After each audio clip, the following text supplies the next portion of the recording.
télévisions africaines nationales qui sont sur le bouquet en France, la télé sénégalaise, la télé guinéenne, etc., etc. Alors, on passe au dernier sommet de l'Union africaine, le 12e du genre. Il y a eu des sommets précédents panafricains, mais c'était à l'époque de l'OUA. Alors, on retiendra du 12e sommet de l'Union africaine, l'UA, l'arrivée à la tête donc de la présidence de l'organisation panafricaine de Muammar Kadhafi, le numéro 1 libyen, qui s'est autoproclamé par ailleurs roi des rois traditionnels d'Afrique.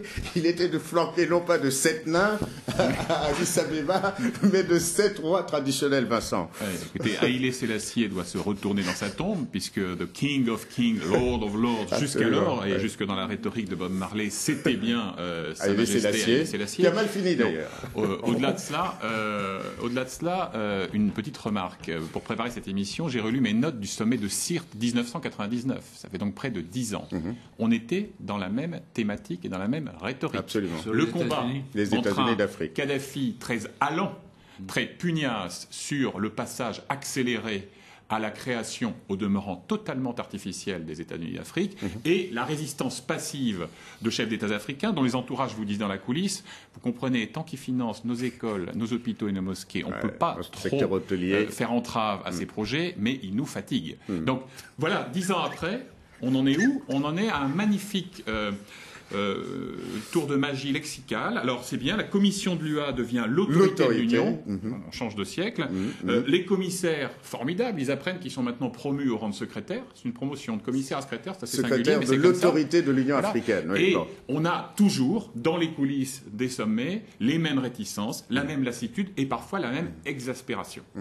Oui, Pierre, votre avis donc, sur ce dernier sommet? Je pense que Vincent a raison, la boucle tourne en rond, hein, finalement. Le verbe haut, la vision géostratégique, rien n'a changé. Et on change les étiquettes parce qu'au niveau institutionnel, il faut dépoussiérer la vieille maison qui, d'ailleurs, ne fonctionne pas. On l'a vu dans les dernières crises africaines. Il faut quand même le rappeler parce qu'une organisation panafricaine qui n'arrive pas à mettre, disons, à faire bouger les lignes dans des crises fondamentales comme celle récente de la crise des Grands Lacs, juste pour prendre cet exemple, c'est quand même un problème de fond. Absolument. Alors, il y a ces résistances qui existent parce que, bon, la question de l'argent, elle est posée. Fut un temps, il faut quand même le souligner et le rappeler parce que la mémoire est importante dans ce genre de débat. Le colonel finançait un certain nombre de groupes terroristes. Hein.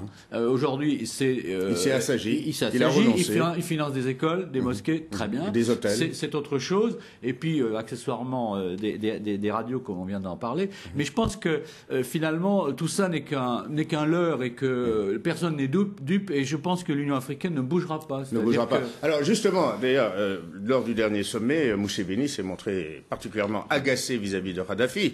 Il lui a dit, monsieur, il faut être poli. Les Africains sont patients, mais il faut être quand même poli vis-à-vis d'eux. D'une certaine manière, on sent tout de même des tensions finalement entre ceux qui ont de l'argent, qui imposent leur diktat à la manière d'un Kadhafi, un certain nombre de pays, et qui ont besoin de ces services, et puis les autres qui sont excédés, qui disent trop c'est trop. Alors justement, la question s'est posée, faut-il envoyer Kadhafi tout seul au prochain sommet du G20, le 2e du genre, en avril prochain à Londres, à propos de la crise internationale mondiale? Francis. Oui, ça, ce serait un peu gênant de coacher le président de l'Union africaine qui vient d'être nommé. Et au sommet du G20, il représente le continent. Il faudrait que mais faut-il l'encadrer, en fait? En principe, protocolairement, cela ne se fait pas. Donc, il faut que le continent assume le fait qu'aujourd'hui, c'est lui qui a la présidence de l'Union africaine. Et président qui était d'ailleurs programmé, puisque le tour revenait au Maghreb. Donc, c'est le Maghreb qui a désigné. Mais seul candidat en lice. Voilà. Seul candidat en lice. En l'absence des autres. Et il n'y avait que 10 chefs d'État à ce sommet de l'Union africaine. Il n'y avait que 10 chefs d'État. Sur 53 États membres. Si je peux mettre juste un peu de nuance sur ce que je viens d'entendre, c'est vrai que malgré tout, ça fonctionne. Ça fonctionne parce qu'on aurait pu s'attendre à une crise majeure il y a quelques jours, à une crise majeure, à un blocage, parce qu'il y avait une forte tension, le sommet a été prolongé d'une journée, et finalement, on est arrivé par un protocole de négociation qui fonctionne au sein de l'Union africaine. Je veux dire, qui peut être critiquable, je veux dire que, mais enfin, il y a un protocole de négociation, il y a des modes de compromis, des modes de consensus qui permettent au moins de sauver, je dirais, oui, mais Francis, ça aboutit tout de même à des jeux de mots, quoi. Au lieu de l'autorité, au lieu de la commission, ça devient l'autorité. Je vais juste finir je vais juste finir, Vincent. Au fond, ce qui se passe aujourd'hui au sein de l'Union africaine, il y a une réponse à ce que vous disiez. Quand vous disiez, il y a ceux qui payent et qui font la loi. Mais il est simple, je veux dire, de résoudre cela, que tous les pays africains payent leur quote-part, tout simplement. Et que ce ne sont pas quelques pays qui payent à la place des autres. Et le problème essentiel de l'Union africaine, c'est la question, justement, des moyens et du budget. De l'organisation. D'abord, Vincent, pardon. Quand on dit ça fonctionne, si l'on considère que botter en touche et s'offrir un sursis de 6 mois est un mode de résolution d'un conflit interne, d'accord, mais moi je ne vois pas ça sous ce jour-là. Bon. Par ailleurs, replaçons ça dans le souci mémoriel de Pierre sur le plan historique. N'oublions jamais que la passion africaine de Kadhafi, elle naît d'un dépit amoureux, de son échec répété à la constitution de la Oumma arabe. 14 tentatives de mariage qui se terminent tous par des divorces, parfois après 48 heures avec l'Égypte, la Tunisie, etc. Dernier élément, amusant tandem. Kadhafi, Jean Ping. Je me souviens qu'il y a exactement un an, j'étais à Addis Abeba pour un sommet précédent.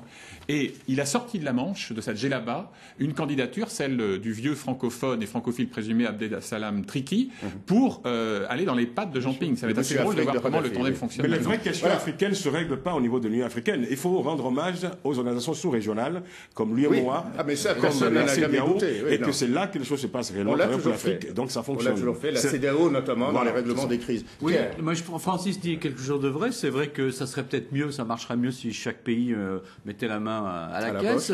Mais sur cette idée de base, prenons la géopolitique de la question. Sur cette idée d'union des États-Unis d'Afrique, il n'y a pas d'avancée. Il n'y a pas d'avancée, c'est plutôt le blocage. Il n'y a pas d'avancée. La véritable dynamique, c'est une dynamique régionale. On l'a vu dans l'affaire du Burundi, on l'a vu dans l'affaire de RDC. Ce sont les organisations régionales qui prennent en charge les crises locales avec plus ou moins de bonheur. Mais l'ensemble panafricain est un mastodonte immobile. Parce qu'il n'y a pas de critères de convergence à l'Union africaine. Tous les pays adhèrent parce qu'ils sont africains. Il n'y a pas de critères de convergence en termes de démocratie, par exemple, en termes, en termes de conditionnalité. Il n'y a pas ça à l'Union africaine. C'est ça qui est particulier par rapport à l'Union européenne.